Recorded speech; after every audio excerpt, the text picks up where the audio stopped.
Hello नमस्कार प्यारे बच्चों। आज हम पढ़ेंगे प्रश्नावली 8.1 का प्रश्न नंबर 2। ये इम्पोर्टेंट प्रश्न है एग्जाम की दृष्टि से। ठीक है बच्चों, इसमें आपके सामने एक आकृति दे रखी है 8.13। इसमें आपको tan p minus cot r का मान निकालना है। ठीक है, अब देखो बच्चों, आपके सामने एक ट्राइंगल बना हुआ है। इस आकृति में आपके सामने लंब है 12 सेंटीमीटर।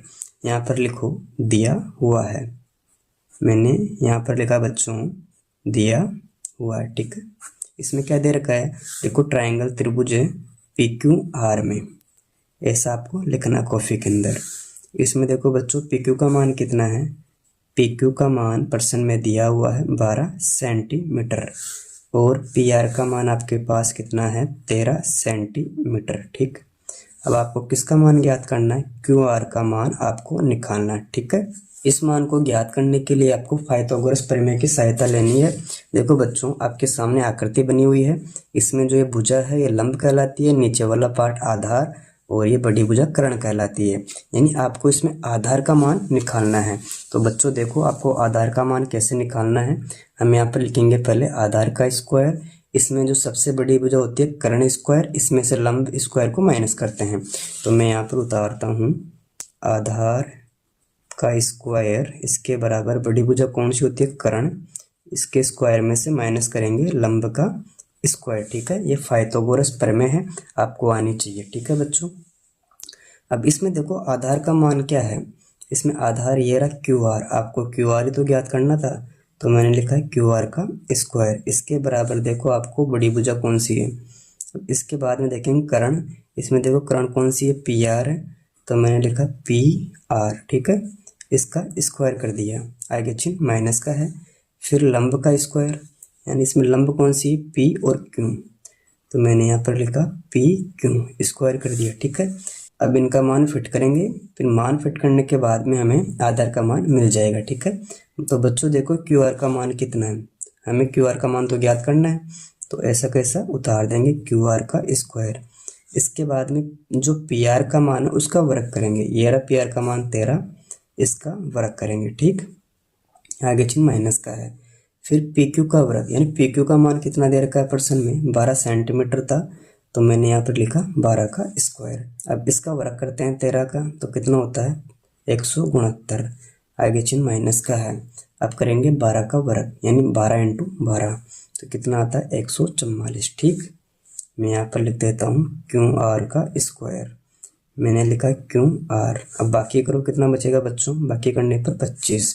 अब यहाँ पर स्क्वायर है, मैं इधर लेकर आता हूँ तो वर्गमूल में चेंज हो जाएगा। ठीक है, अब इसका वर्गमूल निकालो, यानी कि जो QR है इसके बराबर √25 है, इसका वर्गमूल कितना होता है 5। ठीक है बच्चों, तो हमें QR का मान कितना मिला 5 मिला। इसका मान 12, इसका मान 13, इसका मान हमें कितना मिला 5 सेंटीमीटर मिला। ठीक है, अब हमें पूछ क्या रहा था प्रश्न में, देखो tan p में से कोट r माइनस करना है।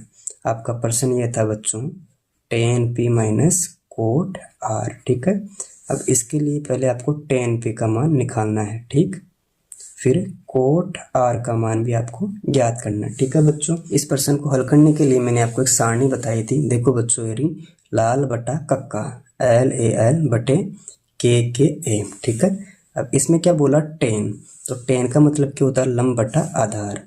मैं यहाँ पर लिख देता हूँ लंब बटा आधार। अब दूसरा देखो कोट है, तो कोट का मतलब हो जाएगा आधार बटा लंब, तो मैंने यहाँ पर लिखा बच्चों आधार बटा लंब। ठीक, यहाँ तक तो कोई दिक्कत नहीं आनी चाहिए।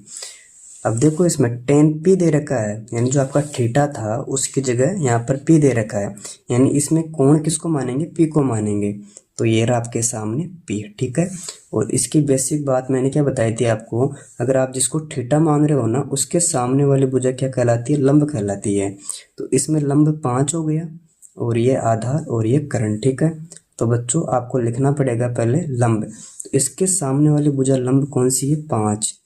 ठीक है, मैंने 5 लिखा, इसके बट्टे में आधार आ जाएगा। अब आधार हो जाएगा आपका 12 सेंटीमीटर, यानी tan p का मान हमें कितना प्राप्त हुआ 5/12। ठीक, इसी प्रकार कोट r का मान आपको निकालना है। ठीक है, तो इसमें देखो बच्चों थीटा का मान p नहीं है, अब थीटा का मान चेंज हो गया और क्या आ गया यहाँ पर r। अब इसको मानेंगे थीटा। ठीक है, यानी इसमें जो आर है उसको अपन ने थीटा माना, इसके सामने वाली भुजा होती है लंब। मैंने क्या बोला, जो थीटा आर है इसके सामने वाली भुजा लंब होती है, ये आधार हो जाएगा और ये कर्ण हो जाएगा। ठीक है, अब देखो बच्चों इसमें हमें चाहिए आधार, तो इस सामने वाली भुजा तो लंब है और नीचे वाला पार्ट आधार हो जाएगा। तो आधार का मान 5, इसके बट्टे में लंब आएगा। तो बच्चों देखो लंब कितना है, इसमें बड़ी भुजा कौन सी है, 12, तो इसका मान भी 5/12 प्राप्त हो गया। यानी tan p का मान 5/12 और कोट आर का मान 5/12। और आपका प्रश्न क्या था, जो tan p का मान है इसमें से आपको कोट आर का मान माइनस करना है। तो बच्चों आप एक काम करो, जो tan p का मान है उसको नोट डाउन करो यहाँ पर 5/12, आगे चीज माइनस का है, फिर कोट आर का मान भी आप यहाँ पर उतारो। ठीक है, अब बच्चों देखो एक संख्या प्लस की, एक माइनस कट गई, तो उत्तर क्या आ गया, 0। ठीक है, इस प्रकार हमने इस प्रश्न को हल किया। अगर आपको वीडियो अच्छी लगी, वीडियो को लाइक करें, मित्रों के साथ शेयर करें और चैनल पर पहली बार आए हो तो चैनल को सब्सक्राइब अवश्य करें। Thank you.